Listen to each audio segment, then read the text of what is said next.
Kasus penipuan investasi trading robot kembali terjadi. Laporkan pemilik sebuah robot trading ke Polda Bali. Total kerugian pelapor ada yang mencapai puluhan juta rupiah. Jumlah korban robot trading melaporkan PT SMI kepada polisi. Lagi-lagi penipuan berkedok trading ilegal memakan korban. Halo semua, apa kabar para investor milenial? Jumpa lagi dengan saya Agi. Sudah cukup lama ya kawan-kawan saya tidak membuat video monolog seperti ini.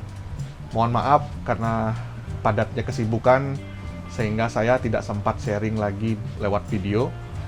Tapi kali ini saya akan mulai lagi yang tentunya dengan topik-topik yang bisa membuka wawasan kita bersama.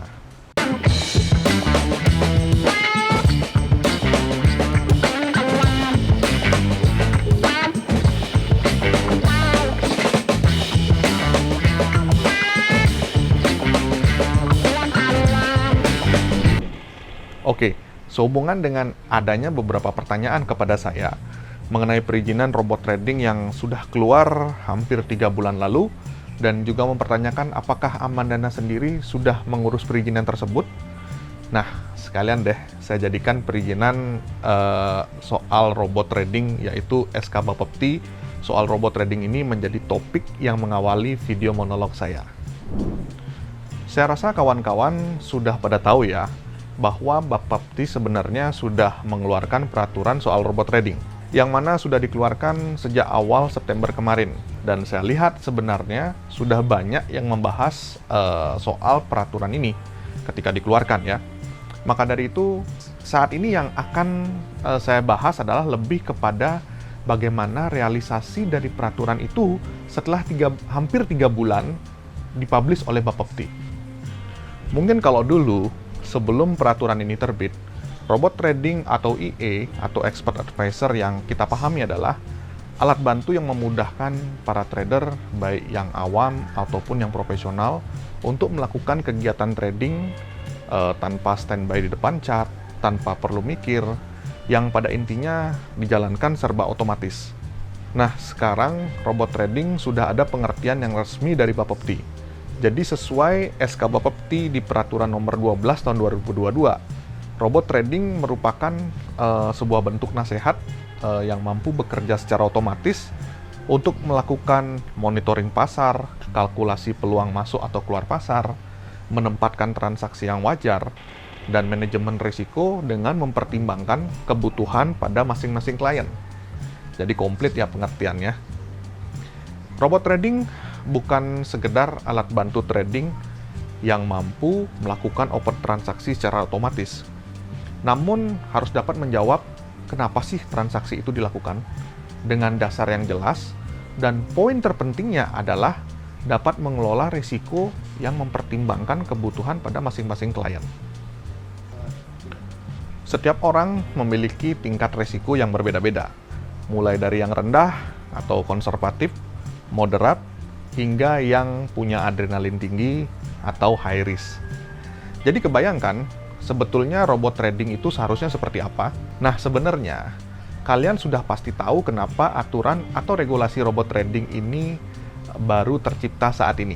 Ya nggak lain karena maraknya money game, penjualan dengan sistem MLM dengan skema Ponzi yang berkedok robot trading. Seperti, ya kalian sudah tahu sendirilah, misalkan seperti Viral Blast, Fahrenheit, yang baru-baru ini DNA Pro, dan mungkin lain sebagainya kalian bisa temukan lah pada media-media online. Oke? Sebenarnya untuk mengetahui robot trading yang benar atau yang palsu itu sudah nggak susah lagi ya kawan-kawan. Apalagi dengan maraknya kasus-kasus robot trading money game yang sudah terjadi belakangan ini. Dulu, saya beberapa kali membuat ulasan tentang cara memilih robot trading. Kalian bisa temukan pada channel YouTube ini. Tapi simpelnya, jika kalian melihat atau mendengar tawaran-tawaran yang tidak wajar dari si penyelenggara robot trading, seperti tawaran profit yang tinggi, tanpa adanya risiko, iming-iming pasti profit, tidak menjelaskan risiko bahkan memberikan jaminan, maka tinggalkan saja karena yang seperti itu sudah pasti berujung penipuan. Jangan sampai kalian menjadi korban, baik sebagai pengguna atau yang lebih buruk lagi sebagai afiliatornya. Nah, dengan adanya SK Bapepti yang telah dipublish oleh Bapepti sejak awal September kemarin mengenai aturan robot trading, sebenarnya semakin memperjelas dan mempermudah kita dalam memfilter mana robot trading yang benar atau yang palsu hanya dengan melihat izin yang sudah didapatkan pada robot trading tersebut.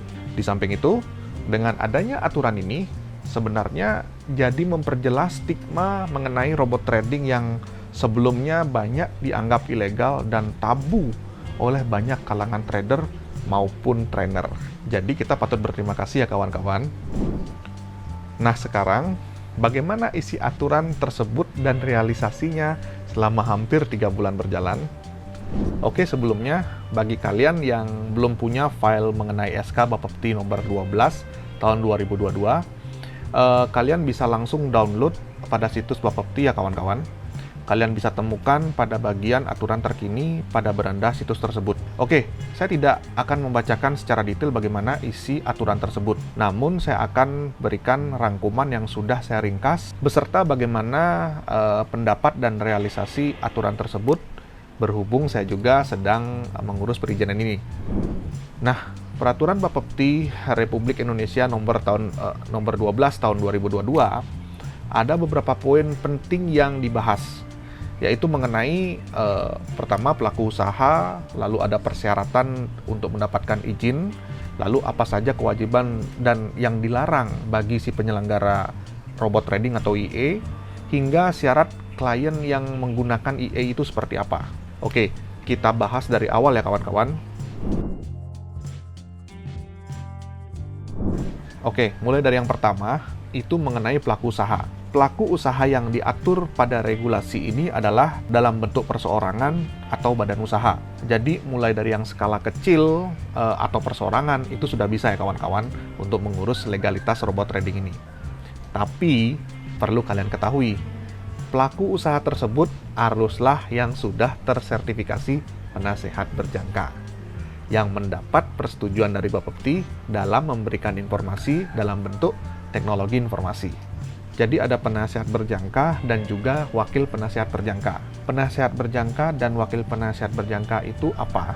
Ya, jadi menurut SK Bapepti ya, penasehat berjangka itu adalah perorangan atau badan usaha yang memberikan nasihat kepada pihak lain mengenai jual beli komoditi berdasarkan kontrak berjangka, kontrak derivatif syariah, dan atau kontrak derivatif lainnya dengan menerima imbalan. Sedangkan wakil penasihat berjangka adalah orang perseorangan yang berdasarkan kesepakatan dengan penasihat berjangka melaksanakan sebagian fungsi penasihat berjangka. Jadi bisa dikatakan penasihat berjangka itu berupa badan usahanya atau perusahaannya, sedangkan wakil penasihat berjangka adalah person atau orangnya yang menjalankan kegiatan penasihat berjangka. Nah, yang perlu kalian ketahui adalah dalam pengurusan penasihat berjangka, ada salah satu syarat yang harus dipenuhi, yaitu harus memiliki minimal 3 orang yang telah tersertifikasi sebagai wakil penasihat berjangka dari Bapepti.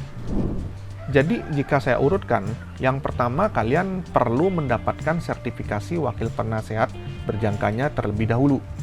Barulah bisa mengurus penasehat berjangkanya. Nah, untuk mendapatkan sertifikasi wakil penasehat berjangka itu nggak mudah loh kawan-kawan.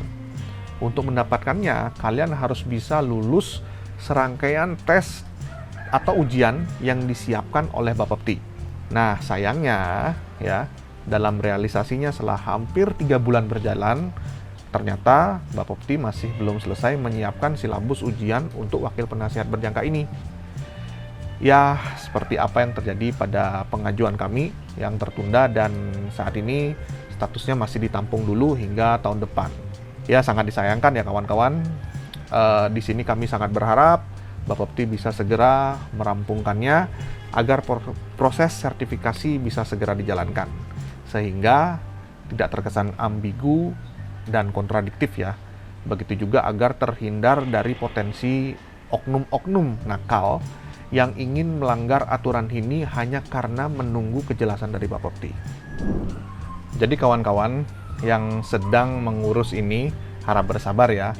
Dan bagi yang akan mengurus sertifikasi ini, sebaiknya tetap dijalankan saja, go ahead ya. Karena mungkin saja dengan semakin banyaknya yang mengurus perizinan ini, maka bisa jadi semakin cepat pula proses ujian dan sertifikasinya bisa terlaksana.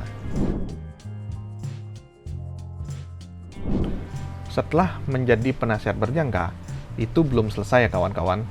Penasihat berjangka itu saja masih belum cukup untuk memberikan informasi yang berbasis teknologi. Perlu pengajuan lagi untuk mendapatkan persetujuan dari Bapepti lagi agar penasihat berjangka bisa memberikan informasi berbasis teknologi. Dan itu ada serangkaian persyaratan yang harus kawan-kawan persiapkan. Lalu apa saja persyaratan yang harus dipenuhi agar penasihat berjangka bisa mendapatkan persetujuan dari Bapepti untuk bisa memberikan informasi teknologi? Yang pertama, izin usaha penasihat berjangka dari Kepala Bapepti yang sudah kita urus dari proses wakil penasihat berjangka hingga penasihat berjangka ya kawan-kawan. Yang kedua, itu memiliki sertifikasi IE atau Expert Advisor yang sudah mendapatkan rekomendasi dari salah satu bursa berjangka. Jadi dalam hal ini, developer IE nggak cukup dengan memproduksi IE saja ya kawan-kawan. Harus dapat rekomendasi dari salah satu bursa berjangka. Seperti misalkan PT BBJ, yaitu PT Bursa Berjangka Jakarta, dan PT BKDI, itu PT Bursa Komoditi Derivatif Indonesia. Barulah IE tersebut dianggap sah untuk dijadikan produk si penyelenggara IE. Lalu yang ketiga, itu mempunyai perjanjian kerjasama dengan IE developer. Ini diperlukan jika si penyelenggara IE bukan developernya. Artinya developernya adalah pihak ketiga. Lalu yang keempat, itu memiliki divisi customer service atau relation ya. Lalu yang kelima, itu adanya modal disetor sebanyak 1 miliar rupiah. Nah, sebagai catatan ya kawan-kawan, tambahan modal disetor ini itu untuk perusahaan ya. Jadi bisa dikatakan sebagai dana cadangan dari perusahaan dan sudah pasti harus tertera pada akte perusahaan. Lalu yang keenam, mempunyai rekam jejak sebagai penasihat berjangka yang memiliki tingkat keberhasilan dengan penilaian baik berdasarkan rata-rata total dan historis transaksi kliennya. Nah, kalau yang ini jujur ya, kita belum sampai pada tahap ini karena kita sendiri masih menunggu ujian untuk wakil penasihat berjangka. Jadi masih terpending di situ. Tapi harapan saya sih, rekam jejak penasihat berjangka ini bukan dinilai dari ketika kita sudah menjadi penasihat berjangka. Karena regulasinya pun baru terbit dan kita juga baru tahu soal ini.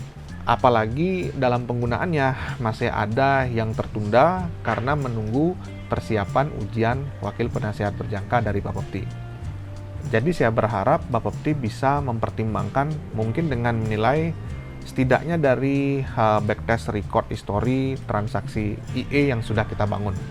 Oke, jadi ada 6 poin sebagai persyaratan agar penasehat berjangka bisa memberikan informasi teknologi. Dan itu semua tadi adalah ketentuan dan persyaratan umum si pelaku usaha dalam mengiris perizinan robot trading ini. Lalu IE atau si robot trading itu sendiri punya persyaratan dan spesifikasi yang sudah distandarisasi oleh Bapepti kawan-kawan. Ini ada sekitar 14 poin yang harus dipenuhi, mulai dari perihal teknis seperti IE harus mampu melakukan open transaksi, harus bisa mengubah SL dan TP. Lalu soal backtesting juga menjadi salah satu syarat ya kawan-kawan, hingga harus adanya manual book dan kontaknya ya. Kawan-kawan bisa lihat lebih detail persyaratannya langsung pada SK Bapepti ya kawan-kawan, yang ini ada pada pasal 4 ayat 3 ya. Jadi ada pada pasal 4 ayat 3 kawan-kawan. Hanya saja di sini ada satu poin yang saya garis bawahi ya kawan-kawan. Jadi ada pada poin ke-13 ya. yang mana bunyinya kita harus menyertakan file instalasi, source code, dan master code ya. Nah, jadi ini rada keganjel buat saya ya kawan-kawan. Bagi saya menyajikan source code dan master code itu sama saja kita memberikan dapur kita kepada klien yang bisa saja di-copy atau diperbanyak. Sehingga saya rasa ini kurang tepat dan perlu penjelasan lebih detail oleh Bapepti. Tetapi jika ini yang dimaksud adalah konsep dari algoritma strategi trading yang digunakan, itu tentu masih bisa kita berikan dan itu lebih logis. Nah, itu tadi syarat dari IE yang harus dipenuhi ya kawan-kawan, dan saya rasa ini lengkap sehingga sangat bisa dijadikan acuan bagi sebuah IE. Lalu berikutnya ada kewajiban dan larangan yang harus dipenuhi dan dilakukan oleh penasihat berjangka dalam memberikan nasihat berbasis teknologi atau IE. Ini juga kalian bisa lihat langsung pada SK Bapepti soal robot trading nomor 12 tahun 2022 yang tepatnya ada pada pasal 5 mulai dari ayat 1 hingga ayat 6 ya. Oke, secara ringkas saya sampaikan kewajiban yang harus dipenuhi oleh si penyelenggara IE ya. Jadi yang pertama harus dapat memahami pengetahuan, kebutuhan, dan harapan klien terhadap perdagangan berjangka dengan menggunakan IE. Lalu yang kedua, harus bisa menyampaikan karakteristik, rekam jejak, tren harga, hingga potensi risiko kontrak berjangka, kontrak derivatif, hingga kontrak derivatif lainnya yang telah disetujui oleh Bapepti yang diambil oleh klien.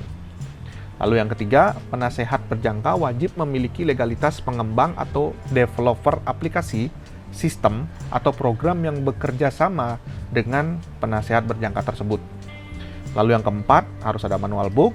Lalu yang kelima, transparansi algoritma. Nah, yang mana ini tadi saya sampaikan, jadi transparansi yang sampai mana yang harusnya diberikan ya. Jadi sehingga bukan dapur kita yang kita berikan, dan ini nanti akan saya update lagi jika sudah mendapatkan jawaban dari Bapepti ya kawan-kawan. Lalu yang keenam itu catatan transaksi selama 5 tahun. Nah, catatan transaksi 5 tahun terakhir ini juga sebenarnya agak bias. Karena jika yang dimaksud adalah transaksi real, maka saya rasa perlu dipertimbangkan kembali. Karena bisa dikatakan IE ketika baru selesai diproduksi, maka harus menunggu 5 tahun lamanya untuk bisa mengurus perizinan ini. Itu pun jika robot atau IE yang kita produksi berjalan mulus. Jika enggak, lalu kita evaluasi dan mengulang lagi selama 5 tahun ke depan dong.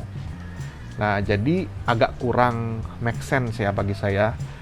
Saya harap sih 5 tahun histori yang dimaksud itu setidaknya bisa menggunakan hasil dari backtesting ya kawan-kawan, sehingga tidak harus menunggu 5 tahun untuk pengurusannya saja.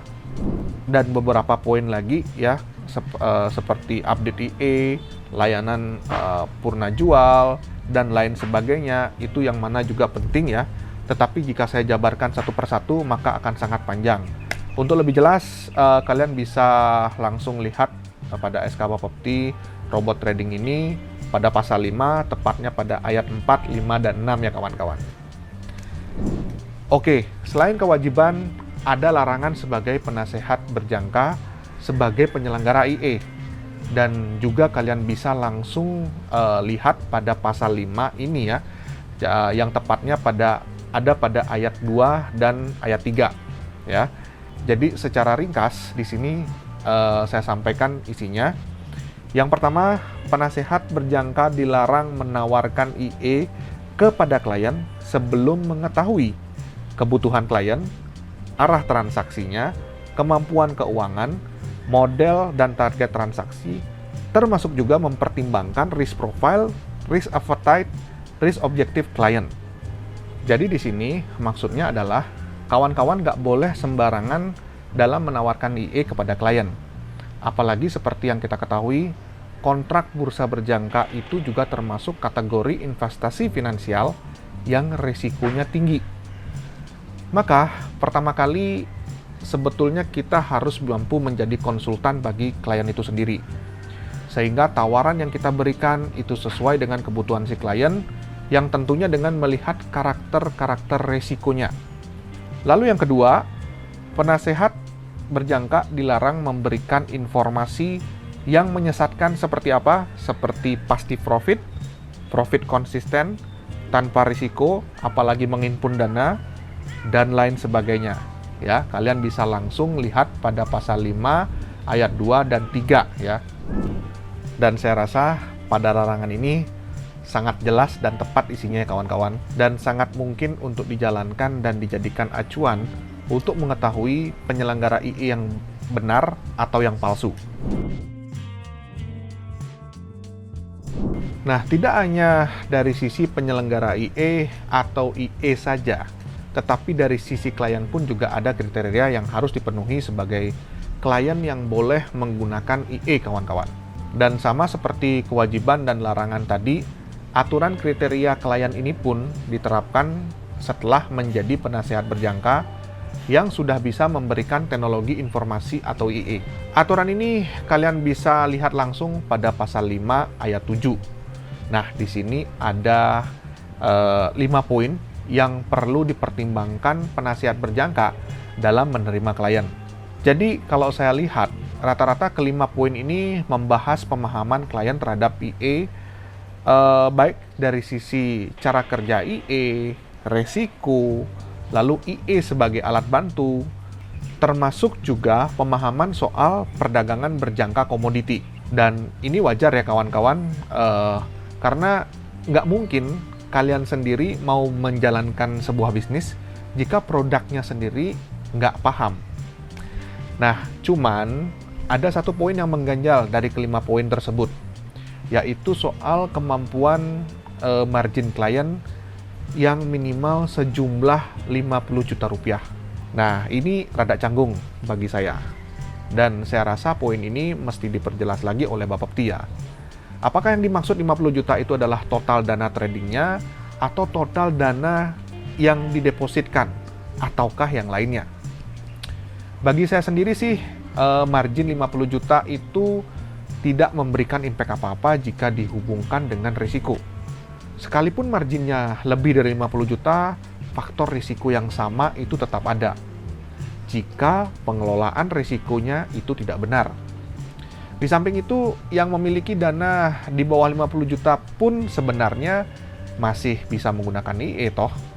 Apalagi jika dananya adalah dana dingin, bukan dana panas, dan merupakan dana yang benar-benar sudah dialokasikan untuk trading.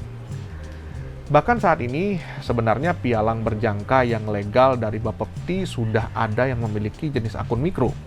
Yang jujur ini sangat membantu bagi trader-trader yang memiliki margin yang rendah. Jadi sangat tidak masalah seharusnya jika dilihat dari kemampuan margin. Ya, barangkali kriteria ini yang lebih baik digunakan adalah klien mungkin harus memiliki cadangan dana yang jumlahnya sekian kali dari dana yang didepositkan. Misalkan minimal 3 kali dari dana yang didepositkan untuk kegiatan kontrak bursa berjangka. Jadi dasarnya lebih logis. Kenapa? Karena mencadangkan dana juga merupakan sebagai salah satu cara untuk mengelola risiko dalam trading. Nah, itu tadi adalah ringkasan SK Bapepti mengenai SK Robot Trading nomor 12 tahun 2022 beserta sedikit review dan realisasi berdasarkan progres pengajuan yang sedang saya lakukan. Jadi kesimpulannya SK Bapepti ini sangat membantu dan bermanfaat ya kawan-kawan. Aturan ini membuat semua persoalan robot trading jadi jelas. Bisa dijadikan acuan dalam membangun sebuah robot trading, acuan untuk menghindari penipuan berkedok robot trading, dan tidak ada lagi sentilan-sentilan yang mengatakan bahwa menggunakan robot trading itu tidak benar atau tabu. Bagi kalian yang ingin mengurus perizinan ini, menurut saya segera diajukan. Jangan menunggu yang tertunda pada ujian wakil pialang berjangka. Sebaiknya segera dilengkapi berkas-berkas persyaratannya. Siapa tahu dengan semakin banyaknya yang mengurus perizinan ini, membuat semakin cepat ujian dan sertifikasi bisa terlaksana. Dan yang pasti, nggak akan ada ruginya mengurus perizinan ini. IE kalian memiliki standar yang pasti, klien teredukasi dengan baik, dan kalian terhindar dari jeratan hukum karena persoalan ilegal. Oke, sekian dari saya. Semoga bermanfaat buat kawan-kawan semua. Terima kasih telah menonton video ini. Saya Agi, pamit dan sampai jumpa pada kesempatan berikutnya tentunya pada channel YouTube Amandana.